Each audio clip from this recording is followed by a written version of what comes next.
نحمده ونصلي على رسوله الكريم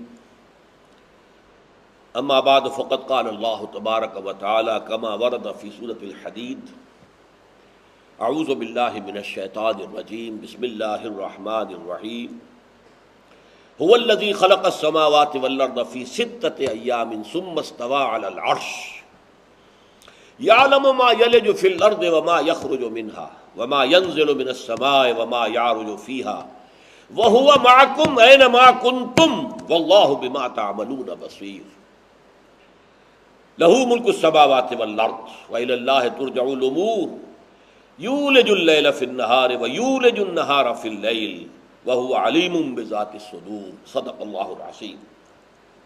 وہی ہے جس نے پیدا کیا آسمانوں اور زمین کو 6 دنوں میں، پھر وہ متمکن ہو گیا تخت حکومت پر، ثم استوى على العرش یعلم ما یلج فی الارض وما یخرج منها، اس کے علم میں ہوتا ہے جو کچھ کے زمین میں داخل ہوتا ہے۔ ولج یلج، آگے آئے گا اولج یولج، ولج یلج یہ فعل لازم ہے، خود داخل ہونا۔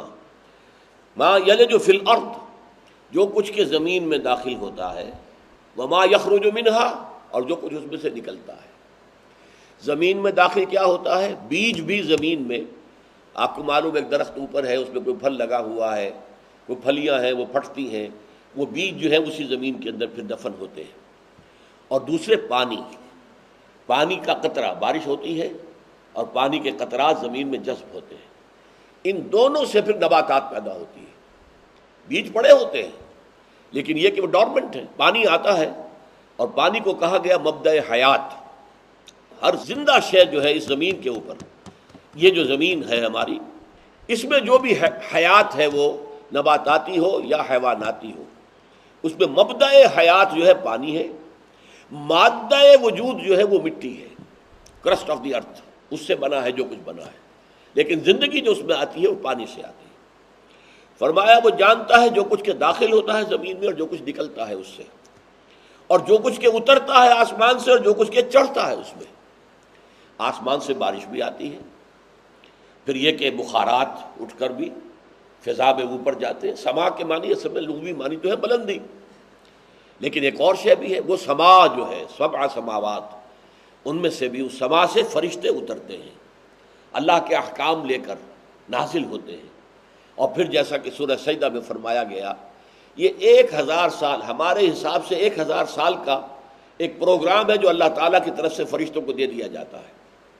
یدبر الامر من السماء الى الارض ثم يعرج الیہ فی یوم کان مقدارہ 1000 سنۃ مما تعدون، وہ تدبیر امر کرتا ہے آسمان سے زمین کی طرف، اور پھر وہ جو کچھ یہاں ہوا ہے اس کی رپورٹس وہ پہنچتی ہیں اوپر پھر واپس اللہ کے حضور میں۔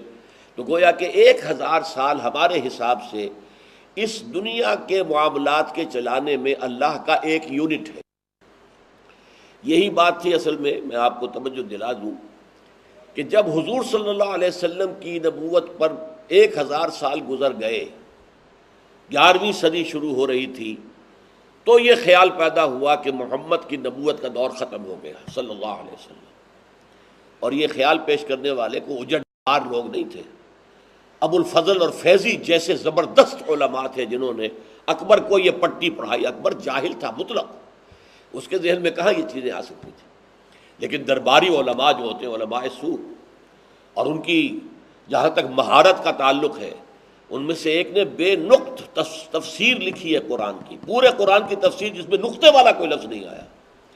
وہ ان کی بلاغت اور ان کی فصاحت، ان کی قادر الکلامی، لیکن یہ ہے کہ انہوں نے پٹی پڑھائی۔ 1000 سال کا معاملہ تھا، 1000 سال شریعت محمدی کو ہو گئے، اب شریعت محمدی کا دور ختم، اب نیا دور شروع ہو گیا، دوسرا 1000 سال، 1000 ثانی اسی لیے کہتے ہیں 1000 ثانی، دوسرا 1000 سال، 1000 دوسرا 1000 سال شروع ہو گیا۔ اب نئے دین کی ضرورت ہے، لہذا وہ دین الہی یا دین اکبری، اکبر کے نام سے وہ دین الہی، اس کی اصل بنیاد کیا تھی کہ یہ نبوت اور رسالت کی کوئی ضرورت نہیں ہے، بس ایک خدا کو مان لو، جو بھی مانتا ہے کسی شکل میں مانتا ہے، کسی نام سے، وہ رحمان کہتا ہے یا رام کہتا ہے، کوئی پرواہ نہیں، بس باقی یہ شریعتوں کا فرق ہے مذہبوں کی وجہ سے، مذہبوں کی نفی کر دو، سب کو انہوں نے سارے مذاہب جو ہندوستان میں تھے ان کو گول مچول کر کے اور پھر ہاون دستے میں کوٹ کے اس کا ایک صفوف بنا دیا تاکہ، اور وہ تھا بہت بڑا سیاستدان، اس میں کوئی شک نہیں، جینیس تھا سیاست کے اعتبار سے، کہ ہندوستان کی ترقی میں اصل رکاوٹ یہاں کے اختلافات ہیں۔ اگر کہیں یہ اختلافات ختم ہو جائے مذہبی تو ہندوستان اتنی بڑی طاقت بن سکتا ہے، وہ گویا کہ ورلڈ پاور بن سکتا ہے۔ اس حوالے سے اس نے یہ سب کچھ جو ہے وہ ختم کرنے کی کوشش کی، لیکن مجھے صرف اس وقت یہ بتانا تھا کہ 1000 سال کا یہ فلسفہ ہے کہ جو قرآن مجید سے ایک مقام سے انہوں نے لیا، اس کا کہا کہ بس حضور کی نبوت اور رسالت اور حضور کی شریعت اور قانون اور دین کی عمر ختم ہو گئی۔ 12 یعلم ما یلج فی الارض وما یخرج منها وما ینزل من السماء وما یعرج فیها وہو معکم اینما کنتم۔ پھر آ گیا بڑا مشکل مقام، وہ تمہارے ساتھ ہی ہوتا ہے جہاں کہیں بھی تم ہو۔ اب کیا سمجھے ہم؟ اگر تو اللہ کہیں ہے عرش پر متمکن ہے اور عرش کہیں دور ہے دور ہے دور ہے دور ہے، بہت اونچی جگہ ہے، تو ہمارے ساتھ کیسے ہے؟ اس کی تعویل جن حضرات کی یہ رائے ہے انہوں نے تعویل کہ صفاتی طور پر ہمارے ساتھ ہے، وہ ہمارا علم رکھتا ہے ہمارے بارے میں، وہ بصیر ہے، ہمیں دیکھ رہا ہے، وہ سمیع ہے، ہماری باتیں سن رہا ہے۔ اس بات سے صفات کے اعتبار سے وہ ہمارے ساتھ ہے، ذات کے اعتبار سے ہمارے ساتھ نہیں۔ جبکہ وہ لوگ جو وحدت الوجود کے قائل ہیں وہ کہتے ہیں ذات کے اعتبار سے ہمارے ساتھ ہے، لیکن قرآن نہ یہ کہتا نہ وہ کہتا ہے۔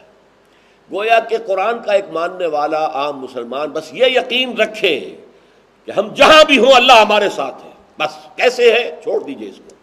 جیسے کہ میں نے عرض کیا تھا کہ اصل مسائل ہم ایک حد سے آگے بڑھتے ہیں تو مسائل پیدا ہوتے ہیں۔ اللہ کا ہاتھ ہے، کیسا ہے ہم نہیں جانتے، اللہ کی پنڈلی ہے، یوم یکشف عن ساق، سورہ نون یا سورہ قلم کے اندر ہے، ہم نہیں جانتے کیسے ہے۔ اللہ کا چہرہ ہے، قرآن میں آیا ہے، یریدون وجہہ، لہذا ہے، کیسا ہے ہم نہیں جانتے۔ اللہ آسمان دنیا تک اتر آتا ہے، کیسے اترتا ہم نہیں جانتے۔ اسی طریقے سے وہ ہر آن ہر جگہ ہمارے ساتھ ہے، کیسے ہے یہ ہم نہیں جانتے۔ یہ تو ہے عافیت، اس کے اندر آدمی اس جگہ پر کھڑا رہے تو پھر یہ ہے کہ کوئی دقت پیدا نہیں ہوئی۔ لیکن اگر آپ ایک چیز کو کہیں گے کہ نہیں صرف صفاتی اعتبار سے ہے تو گویا کہ آپ نے ایک شے کا اضافہ کیا ہے۔ اگر آپ کہیں گے کہ نہیں وہ بذات ہی ہمارے ساتھ ہے تو آپ نے بھی ایک شے کا اضافہ کیا۔ کسی شے کا اضافہ کیے بغیر یہ ماننا کہ وہ ہے ہمارے ساتھ۔ اور سورہ قاف میں تو فرمایا وَنَحْنُ أَقْرَبُ إِلَيْهِ مِنْ حَبْلِ الْوَرِيدِ، ہم تو انسان سے اس کی رگے جان سے بھی زیادہ قریب ہیں۔ اب یہ لوگ جو وحدت الوجود کے ماننے والے ان کے لیے تو معاملہ بالکل واضح ہو گیا، وجود ہے ہی ایک، وجود دو ہے ہی نہیں۔ اسی وجود کی ایک جب معین شکل ہوئی ہے تو ہم بن گئے، لہذا اللہ تو ہر جگہ ہے، ہمارے ہر رگ و ریشے میں اللہ ہے۔ جب وحدت الوجود ماننے والے ان کی بات میں کر رہا ہوں تو ظاہر بات ہے کہ ہوا معکم اینما کنتم واللہ بما تعملون بصیر۔ اب اس کو سمجھیے، وہ تو پھر ہر شے کا خود چشمدید گواہ ہے۔ جب وہ ہر آن ہر جگہ ہمارے ساتھ ہے تو ظاہر بات ہے کہ وہ ہر شے کا بصیر ہے، دیکھنے والا ہے، جسے ہم کہتے ہیں چشمدید گواہ۔ یہ جو سارا حساب کتاب لکھا جاتا ہے، اعمال نامے تیار ہو رہے ہیں، یہ کرامن کاتبین جو کچھ لکھ رہے ہیں، یہ اس لیے نہیں ہے کہ اللہ کو کوئی ضرورت ہے کہ فرشتہ اگر لکھ کر رپورٹ نہیں دے گا تو اللہ کو پتہ نہیں چلے گا۔ وہ بذات ہی علیم ہے، بذات ہی بصیر ہے، وہ اس کے ذات کے ساتھ ہے۔ یہ تو صرف یہ ہے کہ حجت قائم کرنے کے لیے، دیکھو بھائی جو تمہارا اعمال نامہ ہے دیکھ لو خود، اقرا کتابک کفا بنفسک الیوم علیک حسیبا، یہ تمہارا اعمال نامہ ہے، اپنا اعمال نامہ خود پڑھ لو، کسی اور محاسب کی اور حساب کرنے والے کی ضرورت نہیں ہے، تم خود کافی ہو حساب کرنے والے۔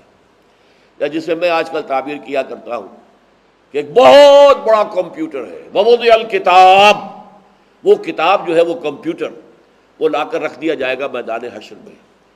اچھا بھائی آئے، یہ آپ کا بٹن دبا اور آپ کی زندگی کی پوری فلم جو ہے وہ چلنی شروع ہو گئی، دیکھ لو یہ تم تھے، یہ تم کرتے رہے، یہ تم بولتے رہے۔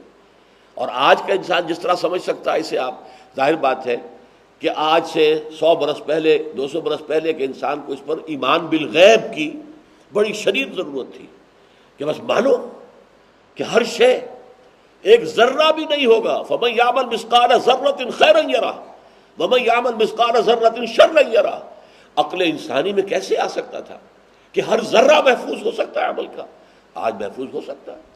آپ محفوظ کرتے ہیں. کبھی کے قاری عبد الباسط فوت ہو چکے، ان کی قرأت اب بھی ہم سن رہے ہیں. کبھی کے خلیل حسنی جو ہے وہ فوت ہو چکے رحمہم اللہ، لیکن ہم ان کی قرأت اب بھی سن رہے ہیں. یہ ساری چیزیں محفوظ ہیں.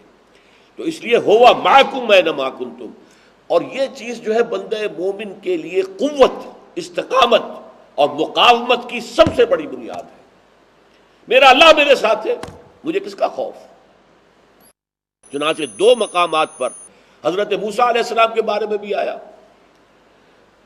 جب سامنے سمندر اور پیچھے نظر آ رہا ہے دھول اڑ رہی ہے اور لشکر چلا آ رہا ہے، غبار کے بادل، تو ساتھیوں نے کہا ہم تو انا لمدرکون، مارے گئے موسیٰ ہم تو، تم ہمیں کہاں لے آئے؟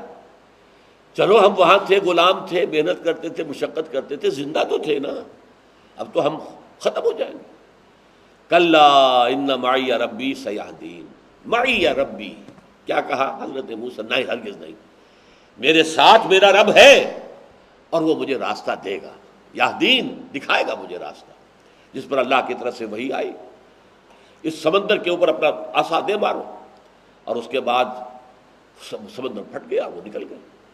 اسی طرح جب غار ثور میں حضور اور حضرت ابوبکر تھے، اور جب کہ دشمن پہنچ گیا، ابو جہل پہنچ گیا ہے اس غار کے دہانے پر، اور حضرت ابوبکر نے کہا ہے کہ حضور اس وقت انہوں نے اپنے قدموں کی طرف بھی نگاہ ڈال لی تو ہم نظر آ جائیں گے. آپ نے فرمایا نہیں، ڈرو نہیں، ان اللہ معنا لا تحزن ان اللہ معنا، گھبراؤ نہیں، غمگین نہ ہو، اللہ ہمارے ساتھ ہے. یہ ہے بندہ مومن کے استقامت کا سب سے بڑا سبب، اس کی قوت، اس کی طاقت، اس کے صبر، اس کے ثبات، اس کی مقاومت. اس کے سب سے بڑی بنیاد اللہ میرے ساتھ ہے. یہ ہے وہ ہوا معکم اینما کنتم. پھر میں نے عرض کیا، ایک کا خیال ہے کہ صرف صفاتی طور پر اللہ ہمارے ساتھ ہے، ایک کا خیال ہے نہیں، ذاتی طور پر ہے لیکن ہم نہیں جان سکتے کہ کس طور سے ہے بس. لیکن جیسا کہ میں نے عرض کیا، ایک عام مسلمان سمجھے کہ ہے ہمارے ساتھ، کیسے ہے کیسے نہیں ہے اس بحث میں نہ الجھے. لہو ملک السماوات والارض، اسی کے لیے ہے بادشاہی آسمانوں اور زمین کی. اب دیکھیے، میں نے عرض کیا ہے کہ یہ قرآن مجید میں ذات و صفات باری تعالیٰ کے لیے جامع ترین، بلند ترین علمی سطح کا مقام ہے. اس میں دو مرتبہ یہ الفاظ آ گئے. ہم دوسری آیت میں پڑھ چکے ہیں، لہو ملک السماوات والارض یحیی و یمیت وہو علی کل شیء قدیر. اسی کی ہے بادشاہی آسمانوں اور زمین کی. یہاں پھر فرمایا، یعنی اتنا کنسائز مقام، اتنی مختصر 6 آیات کے اندر ذات و صفات کی بحث کو سمو دینا، لیکن اس پہ اس مضمون کو دوبارہ لانا اس کی طرف اشارہ کر رہا ہے کہ یہ نہایت اہم مضمون ہے. اللہ تعالیٰ خالق ہے، اللہ مالک ہے، اللہ رازق ہے، اللہ حاجت روا ہے، اللہ مشکل کشا ہے. چلیے یہ تو عقیدہ ہو گیا. اللہ بادشاہ ہے، اس کا حکم مانو. ان الحکم الا للہ، بادشاہت اس کی ہے، زمین اس کی ہے، اس پر اس کا حکم نافذ کرو. یہ ہے دین کا وہ حصہ جو لوگوں کے ذہنوں سے نکل گیا. بس توحید، جو بڑے سے بڑے موحدین ہیں وہ بھی توحید فی العقیدہ اور توحید فی الطلب. یہ امام ابن تیمیہ رحمۃ اللہ علیہ نے اضافہ کیا، توحید فی الطلب، لا مطلوب الا اللہ، لا مقصود الا اللہ، لا محبوب الا اللہ. لیکن اس کی توحید کا یہ پہلو، بادشاہ وہ ہے، اس کا حکم چلنا چاہیے. یہ زمین اس کی ہے، کائنات اس کی ہے، آسمانوں میں اسی کا حکم چل رہا ہے. زمین میں فساد ہو گیا ہے، زمین میں بغاوت ہے. اس انسان نے اور جنات نے بغاوت کی ہے.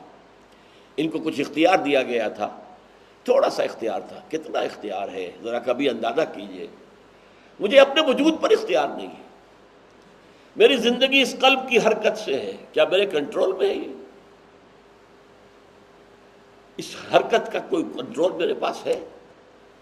میری اتنیوں کی حرکت ہے جس سے کہ غذا چل رہی ہے، جاتی ہے، پھر فضلہ بنتی ہے، باہر خارج ہوتی ہے. کیا مجھے کوئی کنٹرول حاصل ہے؟ مجھے اپنے وجود پر کوئی کنٹرول حاصل ہے؟ قطعاً کوئی حاصل نہیں.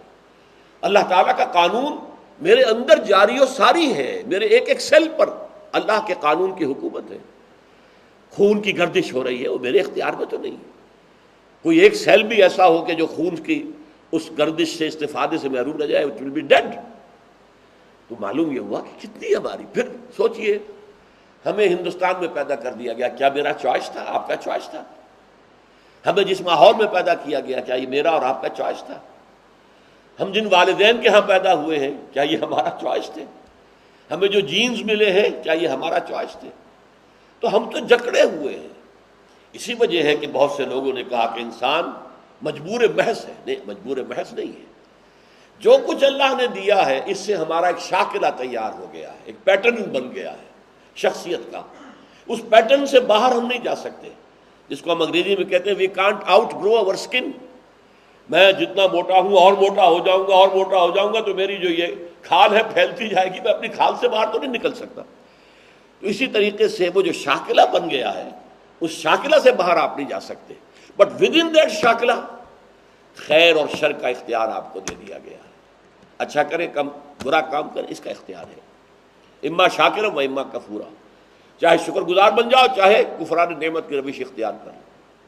فمن شاء فلیؤمن ومن شاء فلیکفر، جو چاہے ایمان لے آئے، جو چاہے کم کفر کرے۔ یہ دوسری بات ہے کہ اللہ کفر کو ناپسند کرتا ہے، ایمان کو پسند کرتا ہے۔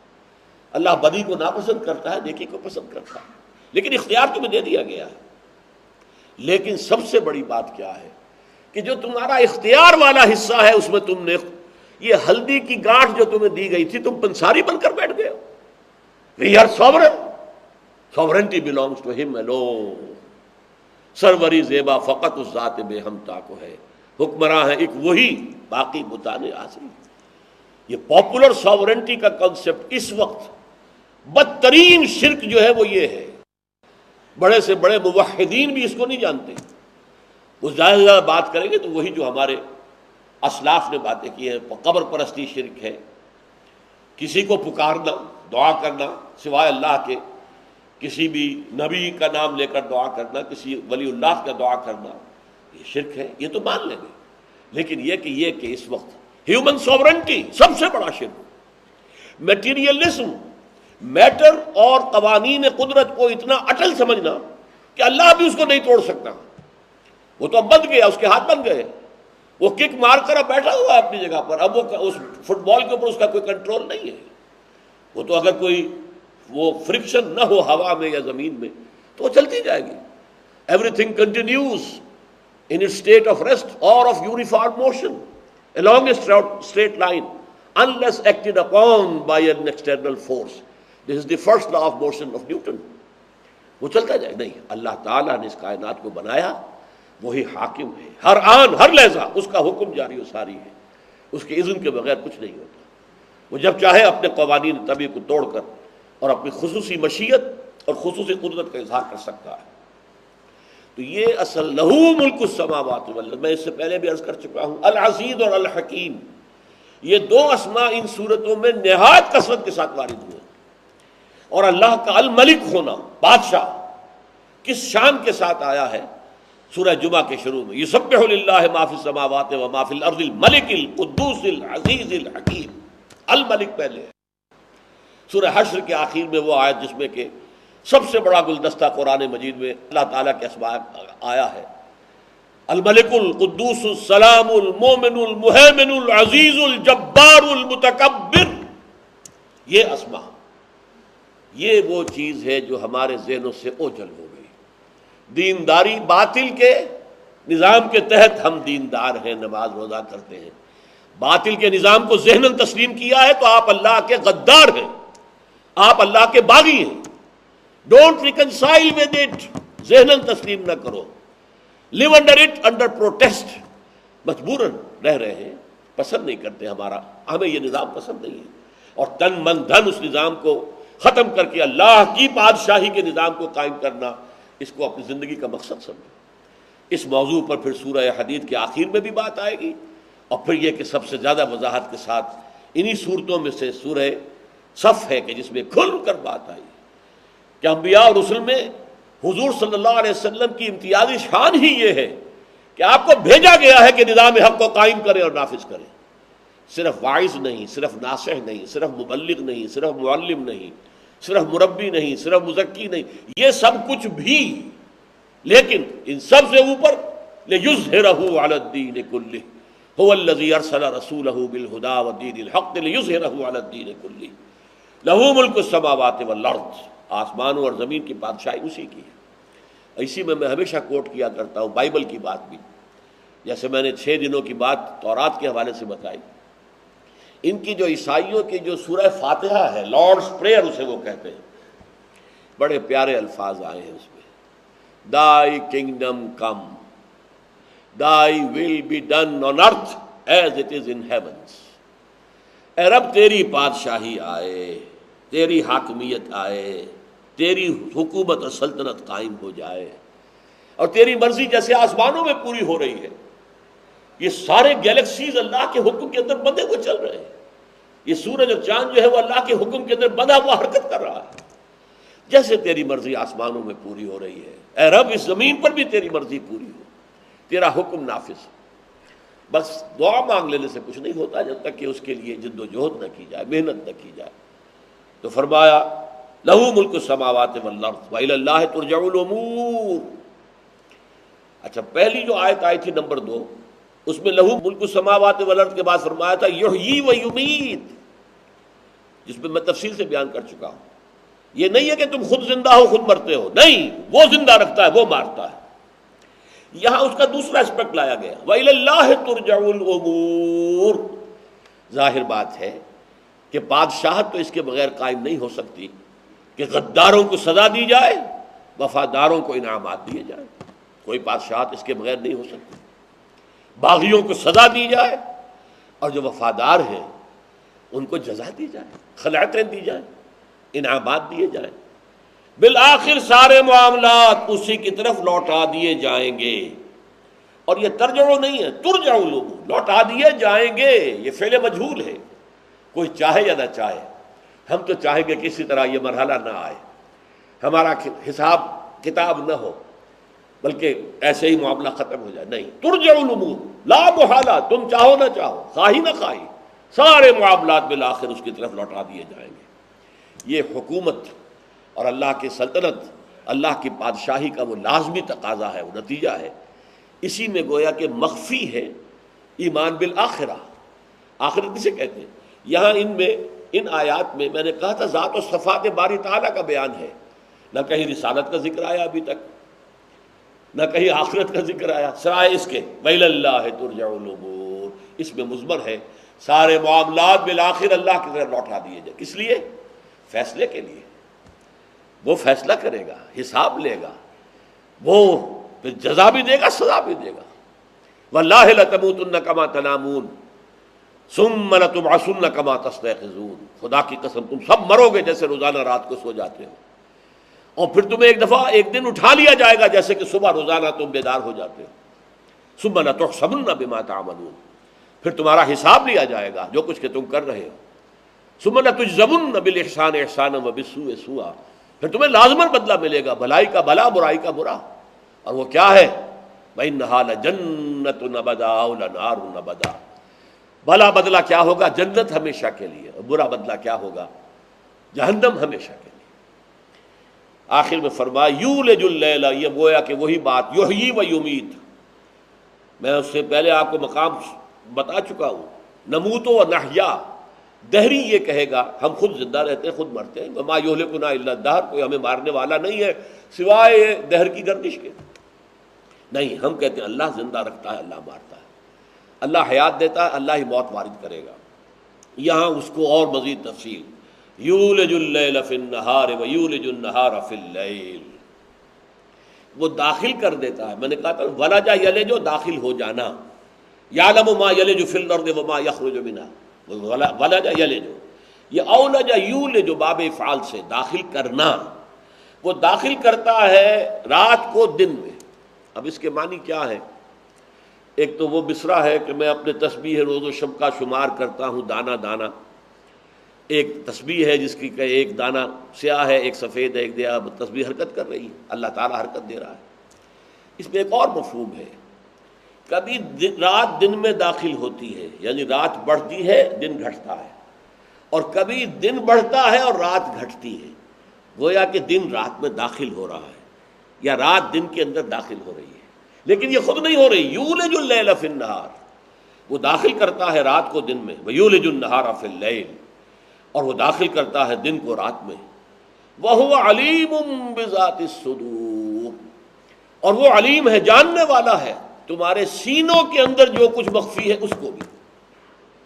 یہاں اگر آپ دیکھیں کہ اللہ تعالیٰ کی صفت علم کو کس کس شکل میں لائے ہیں، پہلے آ گیا تھا وَهُوَ بِكُلِّ شَيْءٍ عَلِيمٌ، اس کے بعد آیا اللہ تعالیٰ جو کچھ تم کرتے ہو وَاللَّهُ بِمَا تَعْمَلُونَ بَصِيرٌ، اس کے بعد فرمایا گیا کہ وہی ہے یعلم ما یلج فی الارض وما یخرج منها وما ينزل من السماء وما یعرج فیها۔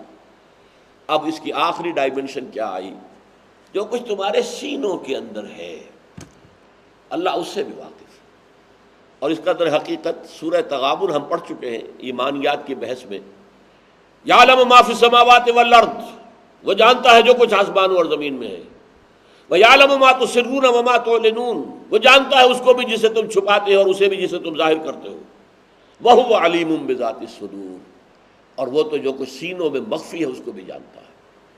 وہاں میں نے عرض کیا تھا کہ اس کی میرے ذہن میں کافی عرصے یہ سوال رہا کہ یعلم ما تسرون وما تعلنون کے بعد اس کی کیا ضرورت تھی کہ وہ علیم بذات الصدور، جو کچھ ہم چھپاتے ہیں اس کو بھی وہ جانتا ہے، پھر جو سینوں میں ہے اس کو پھر اس کا ذکر کرنے کی کیا ضرورت تھی؟ اللہ تعالیٰ نے اس عقدے کو کھولا کہ جو کچھ ہم چھپاتے ہیں وہ ہمارا کانشیس ایفرٹ ہے، ہم چھپا رہے ہیں، اور ایک وہ چیزیں جنہیں ہم بھی نہیں جانتے، ہمارے سب کانشیس مائنڈ میں کیا ہو رہا ہے، کیا کھچڑی پک رہی ہے، کیا خدمت ہو رہی ہے، کیا کیا جو ہمارے ارادے اور عزائم ہیں وہ وہاں پر جو ہے ان کا سلسلہ اسے ہم جانتے بھی نہیں، ہم بھی واقف نہیں ہوتے اپنے سب کانشیس مائنڈ سے۔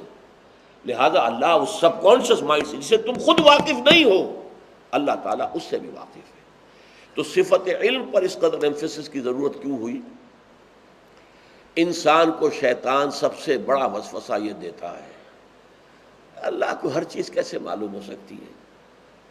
ایک دن میں کیا کیا کچھ انسان کرتا ہے، چھوٹی چھوٹی باتیں کہ اللہ کے علم میں نہیں۔ چنانچہ ہمارے ہاں جو فلسفے کا ایک سب سے بڑا مکتبہ فکر ہے جو ارسطو کا فلسفہ ہے، ریئلزم جو ہے اس کو کہا جاتا ہے، وہ ارسطو کا فلسفہ ہے، اور آئیڈیلزم وہ اس کے استاد افلاطون کا فلسفہ ہے۔ تو یہ، اور اس میں جو مسلمان جو ہیں وہ زیادہ تر ارسطو کے فلسفے، صوفیہ افلاطون کے فلسفے سے متاثر ہیں، لیکن عام ہمارے متکلمین جو ہیں وہ ارسطو کے فلسفے سے متاثر ہیں، اور یہ مشائین کہلاتے ہیں۔ مشائین کا ایک قول یہ بھی ہے کہ اللہ تعالیٰ صرف کلیات سے واقف ہے، جزیات سے واقف نہیں ہے۔ بعض لوگ تو یہاں تک گئے وہ اپنی ہستی میں مگن ہوتا ہے، اسے کیا پرواہ کیا ہو رہا ہے، کیا ہو رہا ہے زمین کے اندر، کیا ہو رہا ہے پاکستان میں، کیا ہو رہا ہے کراچی میں، کیا ہو رہا ہے، اسے اس کی دلچسپی نہیں ہے، وہ تو اپنی ہستی ہی کے اندر گم ہے، مگن ہے۔ یہ کفر ہو جائے گا، یا یہ کہ اللہ کلیات سے واقف ہے، جزیات سے واقف نہیں ہے۔ یہ مشائین کا باقاعدہ اصول ہے، اللہ تعالیٰ اس سے ہمیں محفوظ رکھے۔ اسی لیے اس کو لا یعلم ما یلج فی الارض، ہر دانہ جو زمین میں پڑتا ہے اور ہر پانی کا قطرہ جو جذب ہوتا ہے اللہ کے علم میں، پھر اس سے جو وہ پتیاں دو پھوٹتی ہیں اللہ کے علم میں، جو کچھ نکلتا ہے اللہ کے علم میں، جو معدنیات نکلتی ہیں وہ اللہ کے علم میں، یہ سب چیزیں اللہ کے علم میں۔ تو وہ جزیات، چھوٹی سی چھوٹی جزیات سے، کہیں کہا گیا ہے کہ کوئی پتا تک نہیں گرتا فی ظلمات الارض والبحر، وہاں لیکن اللہ کے علم میں ہے۔ ایک پتا جو ہے درخت سے سوکھ گیا، گر گیا، اللہ کے علم میں ہے۔ یہ جب تک کہ ہمارا تصور نہ ہو اللہ تعالیٰ کی صفت علم کے بارے میں، تو اللہ تعالیٰ کی صفت علم کے بارے میں پھر ہمارا تصور ناقص ہے۔ بارک اللہ لی ولکم فی القرآن العظیم ونفعنی وإیاکم بالآیات والذکر الحکیم۔